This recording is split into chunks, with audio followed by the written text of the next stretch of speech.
नमस्कार। आज की इस वीडियो में जनसत्ता के संपादकीय से 560 शब्दों के डिक्टेशन को हम लोग लेने वाले हैं। लेकिन अगर आपको ये नहीं पता है कि इन 560 शब्दों की आउटलाइंस क्या होंगी, तो आप हमारे शॉर्ट हैंड टीम ऐप को प्ले स्टोर से डाउनलोड कर सकते हैं। ऐप पर इस पूरे आर्टिकल को शॉर्ट हैंड यानी संकेत लिपि में ट्रांसलेट करके आपको दिया जाता है। और अगर आपको इस डिक्टेशन की PDF की ज़रूरत है तो PDF भी आपको ऐप में ही मिलेगा। लिंक इसी वीडियो के ठीक नीचे डिस्क्रिप्शन बॉक्स में आपको ऐप का मिल जाएगा। इस डिक्टेशन को हम 3 अलग अलग स्पीड में लेंगे। पहली बार में 70 की स्पीड में, दूसरी बार में 80 की स्पीड में, तो तीसरी और आखिरी बार में इसी डिक्टेशन को हम लोग 90 की स्पीड में लेने वाले हैं। तो 70 की स्पीड में आपका डिक्टेशन स्टार्ट होगा 5 सेकेंड के बाद।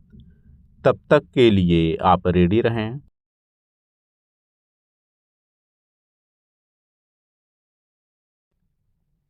स्टार्ट। लोकतंत्र में चुनाव की शुचिता बनाए रखने के लिए मतदाता सूची में समय समय पर संशोधन जरूरी है।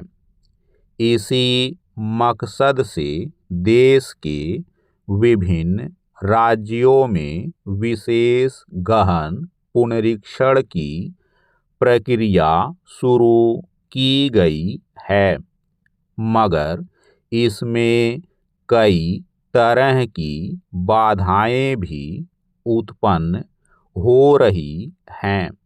कभी बड़ी संख्या में नागरिकों को मसविदा सूची से बाहर करने को लेकर सवाल उठ रहे हैं, तो कभी सियासी दलों की ओर से इस प्रक्रिया में नियमों के विपरीत दखल देने के आरोप लग रहे हैं। ऐसे में सबसे जरूरी है कि नई मतदाता सूची तैयार करने में पूरी पारदर्शिता और निष्पक्षता बरती जाए, ताकि सभी पात्र नागरिकों का मताधिकार सुरक्षित रह सके और अपात्र या मृतकों के नाम सूची से हटाने का कार्य बिना किसी विवाद या बाधा के पूरा हो सके। यही वजह है कि सर्वोच्च न्यायालय ने पश्चिम बंगाल से जुड़े ऐसे ही एक मामले में सोमवार को सभी राज्यों को स्पष्ट कर दिया कि विशेष गहन पुनरीक्षण की कवायद में किसी को भी बाधा डालने की अनुमति नहीं दी जाएगी। साथ ही इस प्रक्रिया को सुव्यवस्थित करने और विभिन्न आशंकाओं का निराकरण करने के निर्देश भी जारी किए हैं। पैरा। मतदाता सूची के विशेष गहन पुनरीक्षण की शुरुआत बिहार से हुई थी और तब से लेकर यह प्रक्रिया विवादों में है। शुरू में चुनाव आयोग की ओर से आधार कार्ड को पहचान पत्र के दस्तावेज में शामिल न करने का मुद्दा प्रमुखता से उठा था। आयोग का तर्क था कि आधार को नागरिकता का पहचान पत्र नहीं माना जा सकता, मगर बाद में सर्वोच्च न्यायालय के निर्देश पर इसे पहचान के दस्तावेज में शामिल कर लिया गया। अब पश्चिम बंगाल में इस प्रक्रिया पर आए दिन नए नए सवाल उठ रहे हैं। पिछले दिनों चुनाव आयोग ने खुद राज्य में मसविदा सूची में छूट गए मतदाताओं की सुनवाई की प्रक्रिया रोकने का निर्देश दिया था। आयोग ने माना था कि वर्ष 2002 की मतदाता सूची के डिजिटलीकरण में तकनीकी समस्या की वजह से कई लोगों के नाम मसविदा सूची में शामिल नहीं हो पाए हैं और ऐसे लोगों के लिए फिलहाल व्यक्तिगत सुनवाई की जरूरत नहीं है। मगर यह बात भी उतनी ही अहम है कि आयोग की इस कवायद में किसी राज्य सरकार का सीधे तौर पर दबाव या दखल देना उचित नहीं हो सकता। पैरा इस बात पर भी गौर करना जरूरी है कि मतदाता सूची के विशेष गहन पुनरीक्षण की प्रक्रिया को सफल तरीके से पूरा करने की जिम्मेदारी सिर्फ चुनाव आयोग की नहीं है, बल्कि राज्य सरकारों की भी इसमें अहम भूमिका है। इसके लिए पर्याप्त और सक्षम कर्मी उपलब्ध कराने का जिम्मा राज्य सरकार का होता है। ऐसे में अपेक्षा की जाती है कि इसमें सियासत को दूर रखकर राज्य सरकार और चुनाव आयोग सहयोग एवं समन्वय के साथ काम करेंगे। चुनाव आयोग पश्चिम बंगाल में कुछ और कर्मियों को पुनरीक्षण प्रक्रिया में तैनात करने की मांग करता रहा है, जिस पर राज्य सरकार अब जाकर राजी हुई है। अगर सरकार इस पर पहले ही हामी भर देती तो इस कार्य में लगे अन्य कर्मियों को भी काम का दबाव नहीं झेलना पड़ता, जिसको लेकर राज्य में सत्तारूढ़ दल की ओर से ही सवाल उठाए जाते रहे हैं। चुनाव आयोग की भी यह प्राथमिक जिम्मेदारी होनी चाहिए कि कोई भी पात्र व्यक्ति मतदान के अधिकार से वंचित न हो। साथ ही यह भी सुनिश्चित किया जाना चाहिए कि पुनरीक्षण की प्रक्रिया में पारदर्शिता एवं निष्पक्षता बनी रहे। स्टॉप।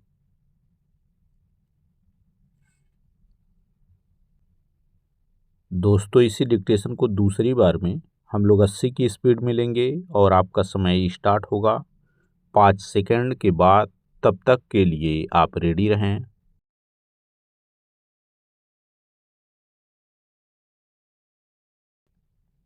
स्टार्ट। लोकतंत्र में चुनाव की शुचिता बनाए रखने के लिए मतदाता सूची में समय समय पर संशोधन जरूरी है। इसी मकसद से देश के विभिन्न राज्यों में विशेष गहन पुनरीक्षण की प्रक्रिया शुरू की गई है, मगर इसमें कई तरह की बाधाएं भी उत्पन्न हो रही हैं। कभी बड़ी संख्या में नागरिकों को मसविदा सूची से बाहर करने को लेकर सवाल उठ रहे हैं, तो कभी सियासी दलों की ओर से इस प्रक्रिया में नियमों के विपरीत दखल देने के आरोप लग रहे हैं। ऐसे में सबसे जरूरी है कि नई मतदाता सूची तैयार करने में पूरी पारदर्शिता और निष्पक्षता बरती जाए, ताकि सभी पात्र नागरिकों का मताधिकार सुरक्षित रह सके और अपात्र या मृतकों के नाम सूची से हटाने का कार्य बिना किसी विवाद या बाधा के पूरा हो सके।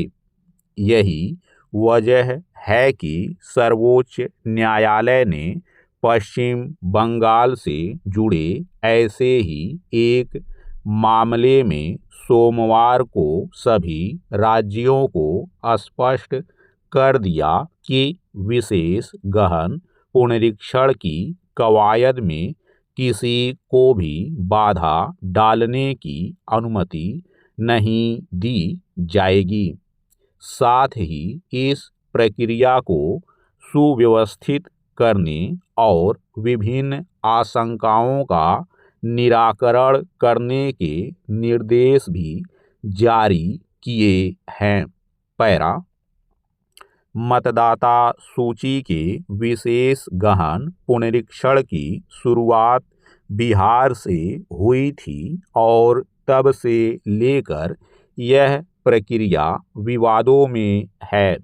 शुरू में चुनाव आयोग की ओर से आधार कार्ड को पहचान पत्र के दस्तावेज में शामिल न करने का मुद्दा प्रमुखता से उठा था।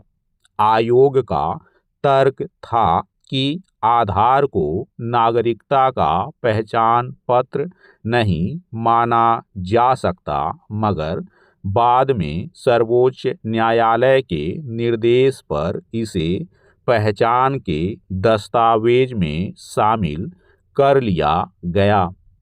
अब पश्चिम बंगाल में इस प्रक्रिया पर आए दिन नए नए सवाल उठ रहे हैं। पिछले दिनों चुनाव आयोग ने खुद राज्य में मसविदा सूची में छूट गए मतदाताओं की सुनवाई की प्रक्रिया रोकने का निर्देश दिया था। आयोग ने माना था कि वर्ष 2002 की मतदाता सूची के डिजिटलीकरण में तकनीकी समस्या की वजह से कई लोगों के नाम मसविदा सूची में शामिल नहीं हो पाए हैं और ऐसे लोगों के लिए फिलहाल व्यक्तिगत सुनवाई की जरूरत नहीं है। मगर यह बात भी उतनी ही अहम है कि आयोग की इस कवायद में किसी राज्य सरकार का सीधे तौर पर दबाव या दखल देना उचित नहीं हो सकता।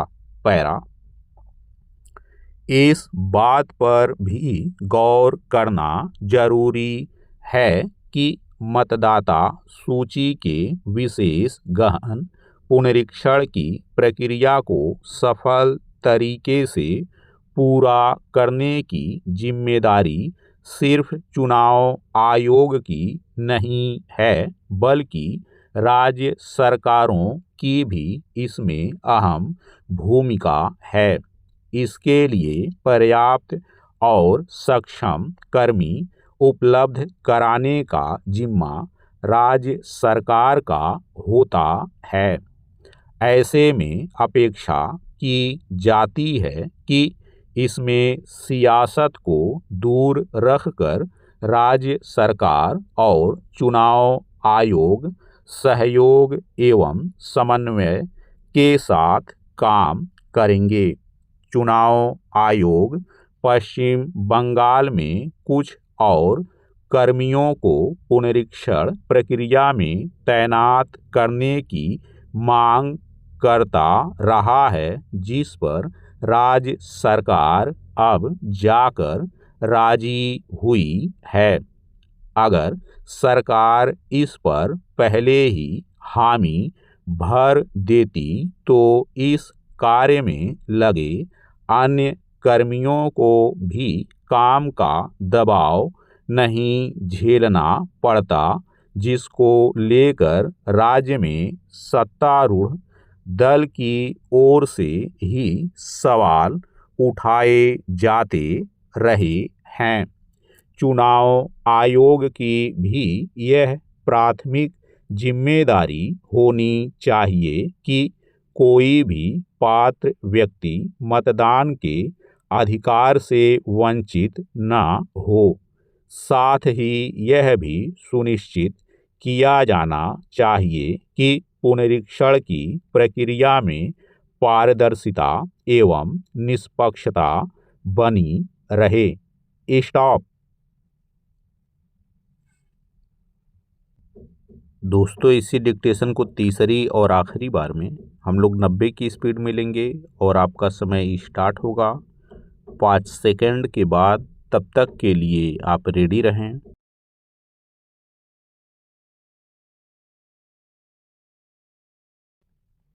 स्टार्ट। लोकतंत्र में चुनाव की शुचिता बनाए रखने के लिए मतदाता सूची में समय समय पर संशोधन जरूरी है। इसी मकसद से देश के विभिन्न राज्यों में विशेष गहन पुनरीक्षण की प्रक्रिया शुरू की गई है, मगर इसमें कई तरह की बाधाएं भी उत्पन्न हो रही हैं। कभी बड़ी संख्या में नागरिकों को मसविदा सूची से बाहर करने को लेकर सवाल उठ रहे हैं, तो कभी सियासी दलों की ओर से इस प्रक्रिया में नियमों के विपरीत दखल देने के आरोप लग रहे हैं। ऐसे में सबसे जरूरी है कि नई मतदाता सूची तैयार करने में पूरी पारदर्शिता और निष्पक्षता बरती जाए, ताकि सभी पात्र नागरिकों का मताधिकार सुरक्षित रह सके और अपात्र या मृतकों के नाम सूची से हटाने का कार्य बिना किसी विवाद या बाधा के पूरा हो सके। यही वजह है कि सर्वोच्च न्यायालय ने पश्चिम बंगाल से जुड़े ऐसे ही एक मामले में सोमवार को सभी राज्यों को स्पष्ट कर दिया कि विशेष गहन पुनरीक्षण की कवायद में किसी को भी बाधा डालने की अनुमति नहीं दी जाएगी। साथ ही इस प्रक्रिया को सुव्यवस्थित करने और विभिन्न आशंकाओं का निराकरण करने के निर्देश भी जारी किए हैं। पैरा। मतदाता सूची के विशेष गहन पुनरीक्षण की शुरुआत बिहार से हुई थी और तब से लेकर यह प्रक्रिया विवादों में है। शुरू में चुनाव आयोग की ओर से आधार कार्ड को पहचान पत्र के दस्तावेज में शामिल न करने का मुद्दा प्रमुखता से उठा था। आयोग का तर्क था कि आधार को नागरिकता का पहचान पत्र नहीं माना जा सकता, मगर बाद में सर्वोच्च न्यायालय के निर्देश पर इसे पहचान के दस्तावेज में शामिल कर लिया गया। अब पश्चिम बंगाल में इस प्रक्रिया पर आए दिन नए नए सवाल उठ रहे हैं। पिछले दिनों चुनाव आयोग ने खुद राज्य में मसविदा सूची में छूट गए मतदाताओं की सुनवाई की प्रक्रिया रोकने का निर्देश दिया था।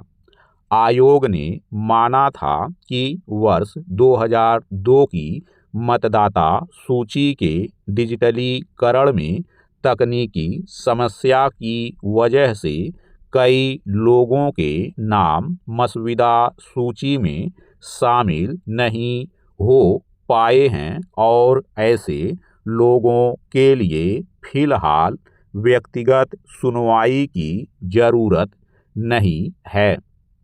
मगर यह बात भी उतनी ही अहम है कि आयोग की इस कवायद में किसी राज्य सरकार का सीधे तौर पर दबाव या दखल देना उचित नहीं हो सकता। पैरा इस बात पर भी गौर करना जरूरी है कि मतदाता सूची के विशेष गहन पुनरीक्षण की प्रक्रिया को सफल तरीके से पूरा करने की जिम्मेदारी सिर्फ चुनाव आयोग की नहीं है, बल्कि राज्य सरकारों की भी इसमें अहम भूमिका है। इसके लिए पर्याप्त और सक्षम कर्मी उपलब्ध कराने का जिम्मा राज्य सरकार का होता है। ऐसे में अपेक्षा की जाती है कि इसमें सियासत को दूर रखकर राज्य सरकार और चुनाव आयोग सहयोग एवं समन्वय के साथ काम करेंगे। चुनाव आयोग पश्चिम बंगाल में कुछ और कर्मियों को पुनरीक्षण प्रक्रिया में तैनात करने की मांग करता रहा है, जिस पर राज्य सरकार अब जाकर राजी हुई है। अगर सरकार इस पर पहले ही हामी भर देती तो इस कार्य में लगे अन्य कर्मियों को भी काम का दबाव नहीं झेलना पड़ता, जिसको लेकर राज्य में सत्तारूढ़ दल की ओर से ही सवाल उठाए जाते रहे हैं। चुनाव आयोग की भी यह प्राथमिक जिम्मेदारी होनी चाहिए कि कोई भी पात्र व्यक्ति मतदान के अधिकार से वंचित न हो। साथ ही यह भी सुनिश्चित किया जाना चाहिए कि पुनरीक्षण की प्रक्रिया में पारदर्शिता एवं निष्पक्षता बनी रहे। स्टॉप।